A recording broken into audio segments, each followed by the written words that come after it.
If you ever paid your bills and still ended up broke right after, then this is the video for you.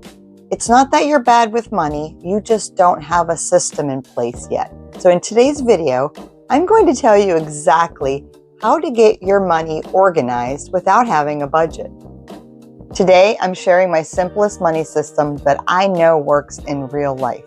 This is a basic, beginner-friendly way of tracking your money. I'm letting you know right now, this is not a budget series. This is a setup that you can do once. It will make your money easier to manage every week. So here's what happens when everything is in one checking account. You get paid, you pay a couple bills, you buy some groceries, you get some gas, you splurge on Amazon a little bit, then you might pay some more bills.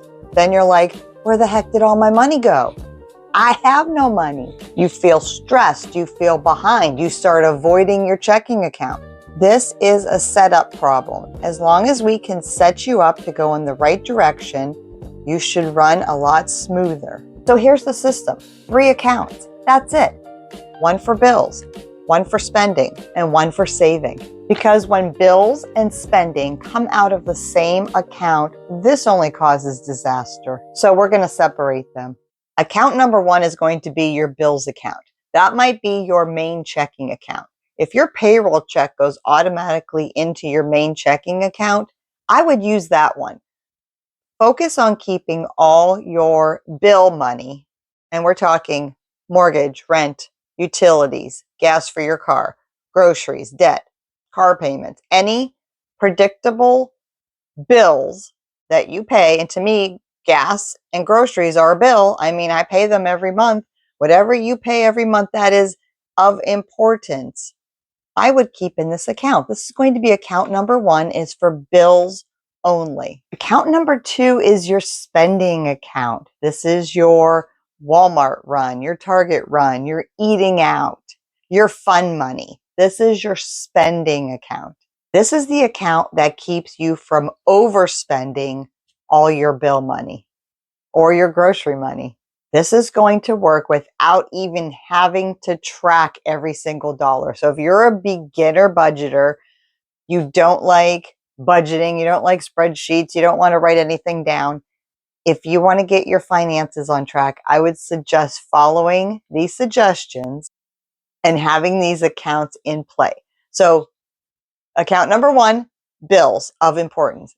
Account number 2 is going to be your spending or also, things that pop up for the week. I have things that pop up during the week all the time. I need a buffer. I need that extra whatever to keep me going just in case something happens throughout the week. I mean, if you have kids, you know how that works. So we don't want to just spend all this money in the account. That account is there for if we need it. If we need to run to Walmart because we need supplies, we need a last minute thing. Anything, a prescription that pops up that we might have forgot about and we have to pay for. That will all come out of that account. That's just extra that you need for the week. Right, and then we have account number 3. This is our savings account, but this will be our emergency fund, our sinking fund, and our regular savings account. Because like I said, this is all beginner friendly. This is just to get you started. We're not going to separate and have you have 5 or 6 different accounts. We need to focus on just getting everything lined up so all your bills are covered and you're not overspending on things. So account number 3 will be your savings, and we'll have those 3 different categories for those savings too. Okay, now let's set this up the easiest way as possible. What you're going to want to do is open up a checking account or rename your checking account. And if you only have one checking account, it's okay.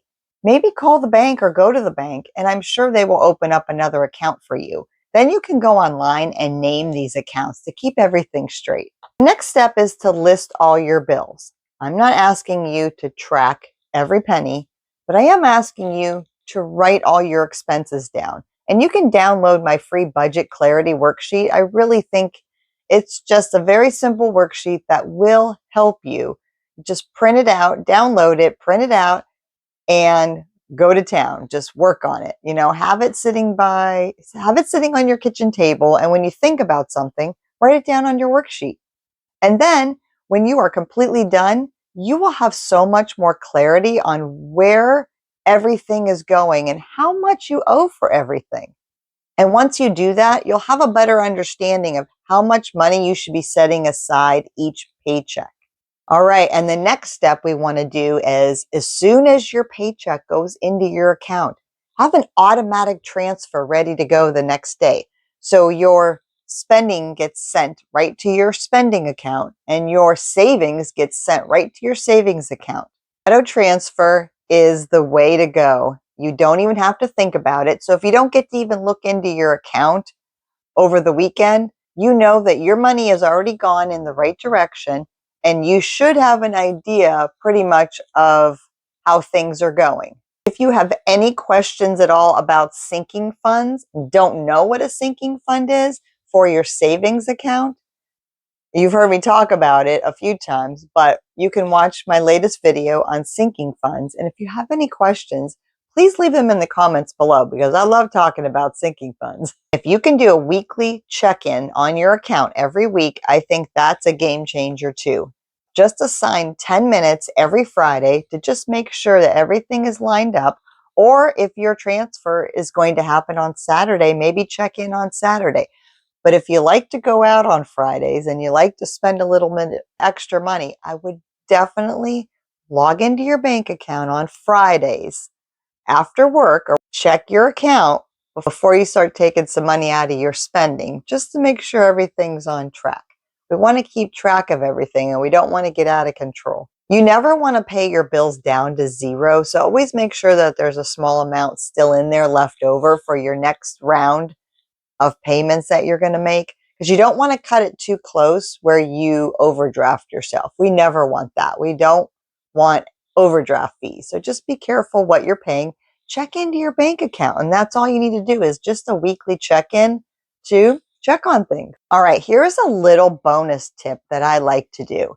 If you can afford to do this, I would definitely have a buffer amount in your bills category. And that means a buffer is just like a little bit of extra savings in there to cover things, just in case you have an automatic utility bill that's normally $70, but it's $80 this month. And if it's set for an automatic payment and you don't realize that it went up, you got to be careful that you have enough money in there.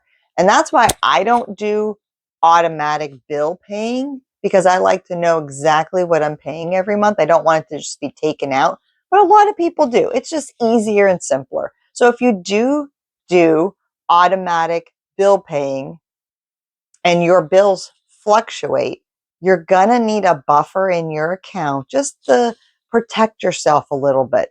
It could be as little as $25 buffer up to whatever. So just try, that's my little bonus tip. Just try to have a little buffer in that account. Like your bills are covered, your spending has a limit, and your savings is quietly growing in the background. Mistake number one, you don't want to tap into your bills account for random spending.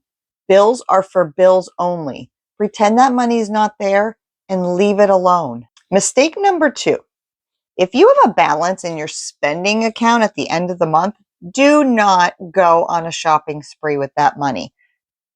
Take that money, do something wise with it. I want you to put it in your savings account or let that money roll over into next month, because maybe you don't need something this month, but you probably need something way more the next month. All right, so we're going to have our 3 bills. We're going to set our auto transfers every week, and we're going to do a money check-in on every Friday if you can, just to keep your finances in order. This is so easy. It's so simple. You really don't have to write anything down. I really advise you if you do, and I really advise that you download my worksheets because I think it'll just help you. And it'll bring clarity to your life. And that's why I name them the Budget Clarity Worksheets, because you will have so much clarity when you write all of this out. And if you want more real life money habits that actually work, make sure you subscribe to my channel. And make sure you take a minute to watch my sinking fund video. I think you're going to enjoy it. I think it will explain a lot. And I will see you all next week.